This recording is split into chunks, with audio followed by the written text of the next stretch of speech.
नमस्कार, आयन भारत में आपका स्वागत है। आप देखना शुरू कर चुके हैं राष्ट्रपथ विद अर्चना सिंह। अरविंद केजरीवाल और आम आदमी पार्टी वो काम करते हैं जो कोई नहीं कर सकता, वो डेयरिंग करते हैं जो कोई नहीं कर सकता। एक बार फिर उन्होंने ऐसा ही काम किया। मात्र 13 साल बने हुआ पार्टी को 2 राज्यों में सरकार थी, जिसमें एक में तो बुरी तरह से हार गई, लेकिन इनका घमंड इतना ज्यादा था, अहंकार इतना है। इस अहंकार की वजह से ही ये दिल्ली का चुनाव हारे, यानी कई कारणों में एक ये भी कारण है, लेकिन इसी अहंकार की वजह से पंजाब में जो स्कूल है वहां के छात्रों को आम आदमी पार्टी के बारे में पढ़ाया जा रहा है। बताइए, जो सिलेबस नहीं है, जो सिलेबस के अंदर नहीं है, उससे जुड़ा सवाल पूछा जा रहा है। वो काम किया इन्होंने जो कांग्रेस पार्टी ने, जो इतने सालों तक पंजाब में सरकार में रही, उसने नहीं किया। शिरोमणि अकाली दल जो सरकार में रही, उसने नहीं किया। और तो और देश की सबसे बड़ी पार्टी या दुनिया की सबसे बड़ी पार्टी कहिए, बीजेपी ने कभी नहीं किया, लेकिन आम आदमी पार्टी ने वो किया। क्या, ये आपको इस वीडियो में विस्तार से बताऊंगी, लेकिन उससे पहले आप कमेंट करके बताइए कि आप क्या सोचते हैं, वाकई ये लोग कुछ भी कर सकते हैं? और आपको क्या लगता है कि पंजाब में जो पेपर में सवाल पूछे गए आम आदमी पार्टी को लेकर, वो ठीक पैटर्न है या ये गलत तरह की प्रथा को शुरू करना है, इसे रोका जाना चाहिए? आप कमेंट करके बताइए और हमारे चैनल आयन भारत को भी सब्सक्राइब कर लीजिए। दरअसल पंजाब में स्कूल शिक्षा बोर्ड की 12वीं की परीक्षा, यानी क्लास 12th की परीक्षा जो हो रही थी, उस परीक्षा में क्या हुआ? उस परीक्षा में जो सिविक्स का पेपर था, उस पेपर में आम आदमी पार्टी से जुड़ा हुआ सवाल पूछा गया। सोचिए, आम आदमी पार्टी के नेतृत्व वाली पंजाब सरकार अपने कामों में इस कदर पागल हो चुकी है, आप कह लीजिए, कि अब परीक्षाओं में ये अपने बच्चों से पूछ रहे हैं, स्कूल के बच्चों से पूछ रहे हैं अपनी पार्टी का इतिहास। ये वो काम कर रहे हैं जो किसी ने कभी नहीं किया। 4 मार्च को दरअसल पंजाब स्कूल शिक्षा बोर्ड की 12वीं की परीक्षा थी और इसमें राजनीति शास्त्र यानी सिविक्स का पेपर था। पेपर का जो फर्स्ट पार्ट था, उसमें एक सवाल था कि आम आदमी पार्टी की स्थापना कब हुई। अब बताइए, ये क्या सिलेबस का हिस्सा हो सकता है कि किसी राजनीतिक पार्टी की स्थापना कब हुई? ये है ही नहीं, और वो भी इतनी नई पार्टी की जिसकी पंजाब में तो पहली बार सरकार बनी है, पंजाब में तो पहली बार सरकार में आए, 13 साल पुरानी पार्टी है। इस तरह के सवाल का आखिर क्या मतलब? इसी तरह से एक और सवाल पूछा गया आम आदमी पार्टी की नीतियों और कार्यक्रमों का वर्णन करें। ये सोचिए, ये बच्चों के 12 साल के बच्चे जो बड़े होते हैं, उसके बाद ये वोट देने लायक हो जाते हैं, उनके दिमाग को प्रभावित करना इसका कारण है। ये लोग चाहते हैं कि ये लोग अपनी चीजों, और जाहिर सी बात है, अब जब पेपर में कोई लिखेगा तो सारी पॉजिटिव चीजें ही लिखेंगे। बच्चे जानते हैं किसकी सरकार है, तो नेगेटिव तो लिखने से रहे। लेकिन आम आदमी पार्टी से जुड़ा 2 सवाल पूछा गया। सोचिए, इस पार्टी का इतिहास क्या है? अभी जुमा 1 दशक पुरानी पार्टी है। मात्र दिल्ली जैसे एक छोटे से राज्य में सरकार थी, उसके बाद पंजाब में सरकार बनी, और ये अहंकार कि ये बच्चों से प्रश्न पत्र में सवाल पूछने लगे। यही वजह है कि अरविंद केजरीवाल इस वक्त भागे भागे घूम रहे हैं। दरअसल जो इस तरह के सवाल पूछे गए, ये नियमों के खिलाफ हैं, जो क्योंकि ये सिलेबस के बाहर के सवाल हैं जो पूछे ही नहीं जा सकते। सरकार को इस पर कड़े कदम उठाने चाहिए अगर सरकार अपनी कुछ भी इमेज साफ रखना चाहती है। जिन लोगों ने ये पेपर सेट करा, उनके खिलाफ कार्रवाई होनी चाहिए कि आखिर कौन वो लोग थे जिन्होंने ऐसा पेपर सेट करा। आम आदमी पार्टी देश की ऐसी कौन सी स्पेशल पार्टी है जिसके सवाल बच्चों को जानने चाहिए? पंजाब में देश की सबसे पुरानी पार्टी है, क्षेत्रीय पार्टी शिरोमणि अकाली दल।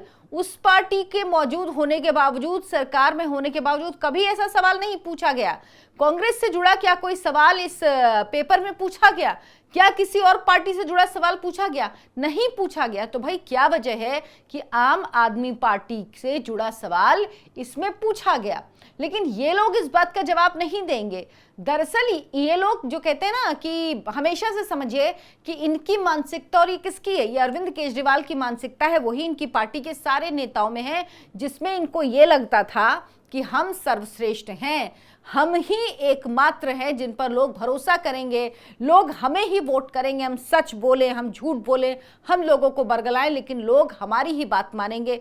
ये इतने बेशर्म पार्टी हैं और इसी वजह से जनता ने अरविंद केजरीवाल को हरवा दिया।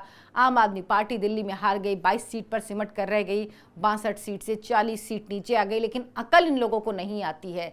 पंजाब में अब ये सब जो ये खेल खेल रहे हैं, ये खेल इनको भारी पड़ेगा, क्योंकि पंजाब के लोग समझ रहे हैं और इनको दिख रहा है कि इनकी हालत वहां पर बहुत खराब है। अरविंद केजरीवाल खुद इस वक्त पंजाब में मौजूद हैं और अरविंद केजरीवाल जिस तरह की राजनीति करते हैं वही राजनीति आम आदमी पार्टी के हर एक नेता को करना मजबूरी होती है अगर उसे पार्टी में रहना है तो।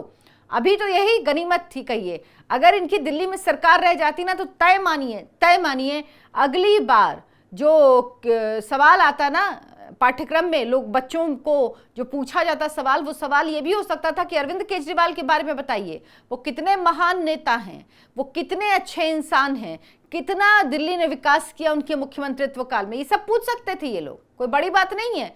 या किस तरह से प्रेरणा देते हैं, या एक कार्यक्रम करा देते बच्चों के बीच अरविंद केजरीवाल का और उसके बाद उनको कोई घोषित कर देते कोई महापुरुष और उसके बाद उनका सवाल पूछते। ये सब कुछ हो सकता है और ये सब कुछ आम आदमी पार्टी कर सकती है। इस पार्टी को समझ में नहीं आता है कि इनकी इसी तरह की राजनीति से जनता ने परेशान होकर इन्हें दिल्ली से बाहर कर दिया है और ये तय मानिए पंजाब में भी इनकी स्थिति बहुत बुरी है। इतने बेशर्म लोग हैं कि 2,500 रुपए जो बीजेपी ने दिल्ली में घोषणा किया कि दे दिए जाएंगे महिलाओं को, उसके कैबिनेट में वो पास हो चुका, उसके लिए रजिस्ट्रेशन भी शुरू होने वाला है, तय हो गया है कि महिलाओं को 2,500 रुपए मिलेगा, उसके लिए बजट एलोकेशन भी हो गया।